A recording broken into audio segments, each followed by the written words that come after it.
These wires barely fit through the conduit, and if this knockout hole's even a little bit off, we're in trouble. Then we gotta carry a 100-pound inverter inside and pray it lines up with everything we just prepared. This is part 2 of our off-grid solar install, and today it either fits or we start over. The ready life into the country.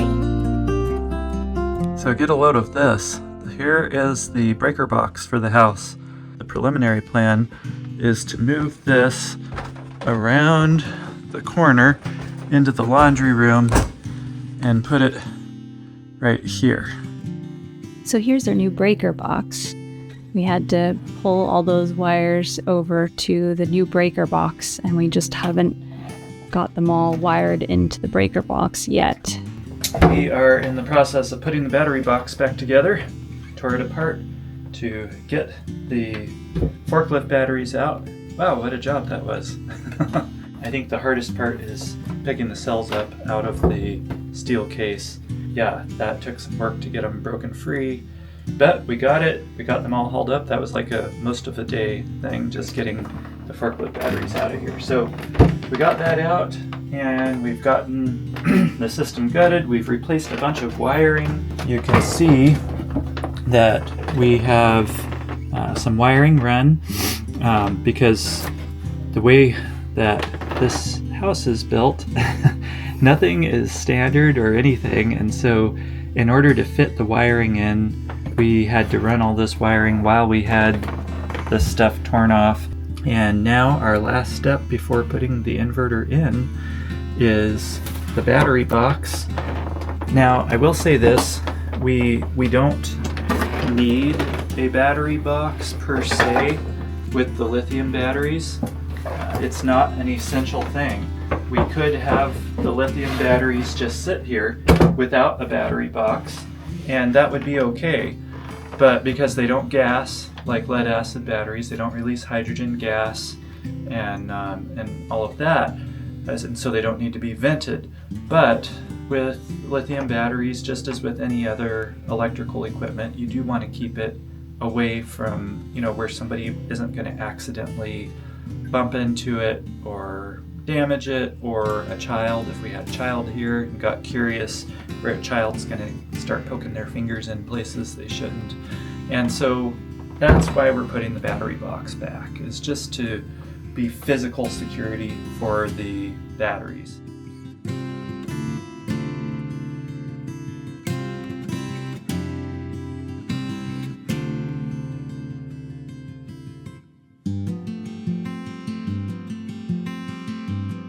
The top of the battery box is now attached, so our next step is going to be to put the rack on the wall, the rack that the inverter is going to hang from, and we need to get this just right because I want the inverter to be just slightly up from the top of the battery box. I don't want weight resting on it, so I'm trying to get it like a 1/16 or an 1/8 of an inch up off the battery box. Just in case there's a little variation, then hopefully it's not going to be resting there, because this would be a little bit challenging to correct if it if the rack ended up being too low. We're going to pop in our first one.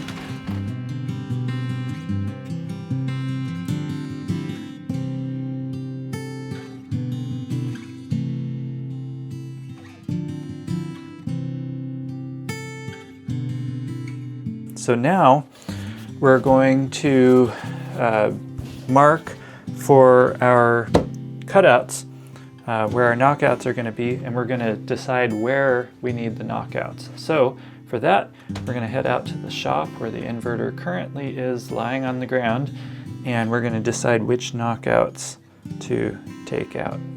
I want to try and leave this protective covering. I know it's going to be down against the battery box, but I'd like to not scratch it up, and when we move it, it may get scratched up a little bit. So what I'm going to do is I'm going to take this knife and score around, do a bigger knockout. Maybe there's some scenarios.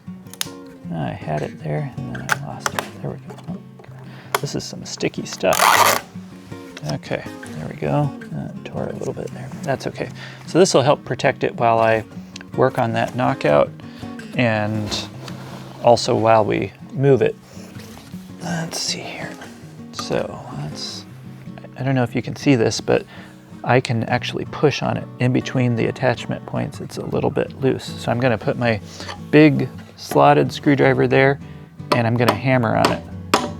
I've got a hammer here that I'm tapping on the screwdriver with. Tap out. Look at that. That was nice and easy. They did a nice job with these. Some boxes, it's tough to get knockouts out. So there's that, and then when the time comes, we won't put it in yet, but when the time comes, this will go in like so and snap in.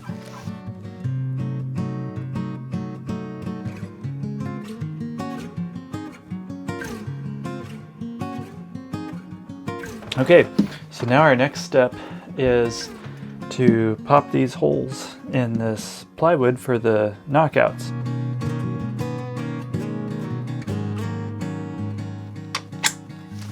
Okay, these quick change one hole saws are really nice. Okay, so that's 2-inch. We're doing a 3-inch hole there.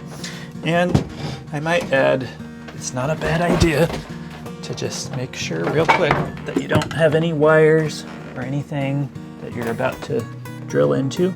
We're all clear down there, so that's good.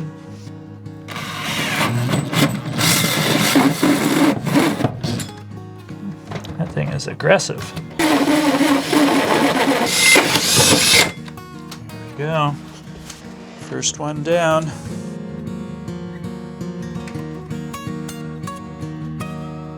Okay, so we've created enough sawdust. We'll see how she turns out. What are we doing, Mama? We are moving the inverter in, finally! So what are we doing, Daddy? We are getting ready to carry the inverter in and set it in place. Pretty exciting. Ready? Keep your back straight. It's not too bad. Not after that battery. Yes.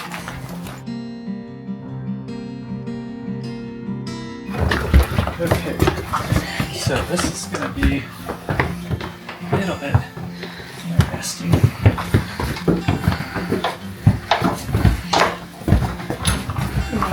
Yep. You okay? Did you take a break?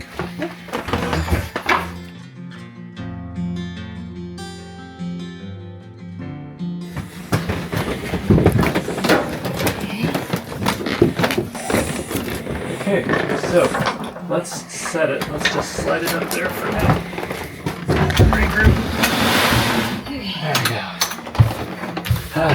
So how heavy was it? Well, it's over 100 pounds. Wow. Yeah, but not too bad. So we need to take this sticker off.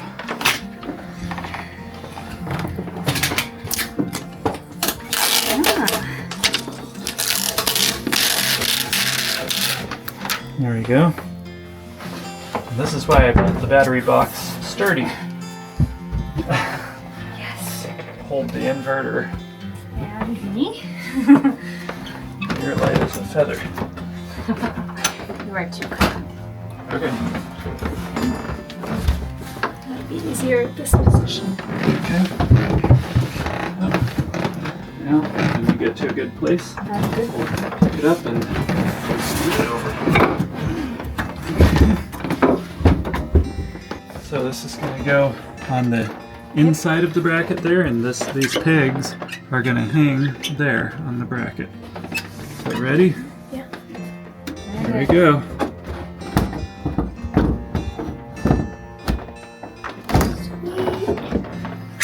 It's in place. Look at that. Okay, now the moment of truth. It's a little bit, just a 1/4 inch maybe off the plywood, which is what I was hoping for. Now the moment of truth is to see if my holes lined up. This looks a lot different, doesn't it, than the last system. Okay, here we go. Is this gonna be lined up? Whoa, nice. Perfect. Yay! I think that's pretty close to perfect. If it's off a little bit, it's not much. I think it is off a little bit, just a little bit, which is why I'm really glad that we did the bigger holes down there, because now we've got no problem at all. Plenty of room there. And, this is great. Yeah. Well, the inverter's in now. Just gotta hook it up. So let's do it. Okay, I'm running these screws for the faceplate in so we don't lose them, because we're going to be working for a little bit here with the faceplate off while we get everything hooked up.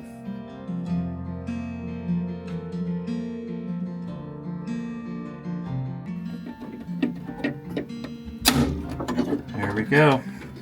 All those are taken care of. You want to do those before you run any wires, because if you don't, you got to take stuff loose to put those in, and they protect the wires from getting damaged with sharp pieces of metal or anything like that. So what are you doing, Heidi? Sweeping out the battery box. Nice and clean. Ooh, looks pretty nice. So now it's time to wire up the inverter. We've got it in place, and I'm doing this wiring before we move the batteries in also. What we have is solar input from the solar array here, and it's running down the conduit out to the solar array. The generator input coming in some conduit and coming in from the outside there. We have battery cables here that are going to connect up through there and run down and into the battery combiner. The battery combiner is going to be, once again, just in front of this battery box. And then finally we have the AC output from the inverter, and this is what's running to our breaker box. So the other end of this is the main input into our breaker box. This end is going to hook up to the AC output of the inverter.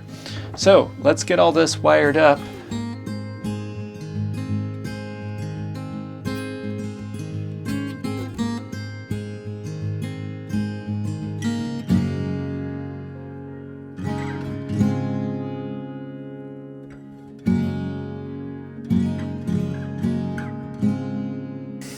Okay, so our solar is hooked up now, and now we're ready to move on to the AC out and these big boys.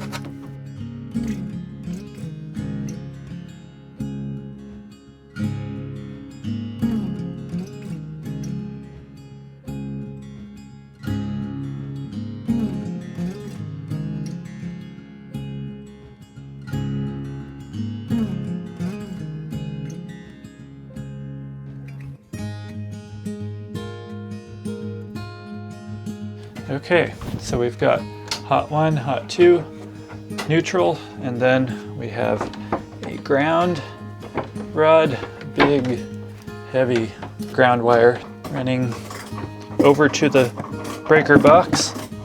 Then we have generator input.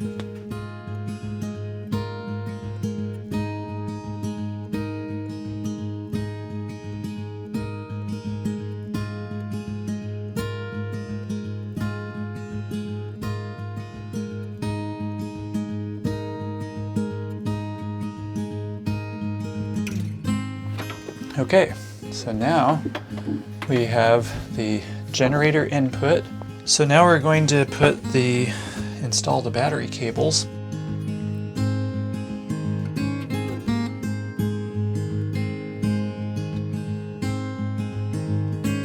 We have these guys hooked up. Pretty much concludes the main bulk of our wiring here. We do still need to wire in the SPDs, the surge protection devices. What folks usually do is mount it somewhere nearby, but the thing is you want it somewhere where you can see it, because there's little blue LED lights on it. And when those lights are lit up, you know that it's still functional. But if the lights ever go off, that means that it's gotten hit, it's sustained damage, absorbing a nearby lightning strike or something, and it needs to be replaced. So you want these where you can see them. So In an effort to get this as close as possible, I'm reusing this one from the old system, and this is going to be my limiting factor, the length of the ground wire. It's going to be really tight, and I don't know if this is going to make it, but to try and get it as close as possible, this seems like a good space because this is area that would not be used by anything else.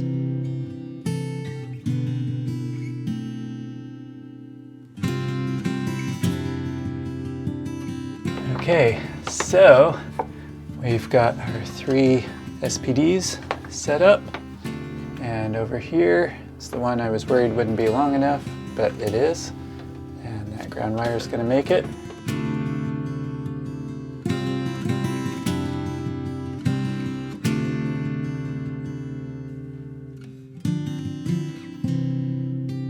Okay, so we've got our SPDs. I think we are ready to bring the batteries in.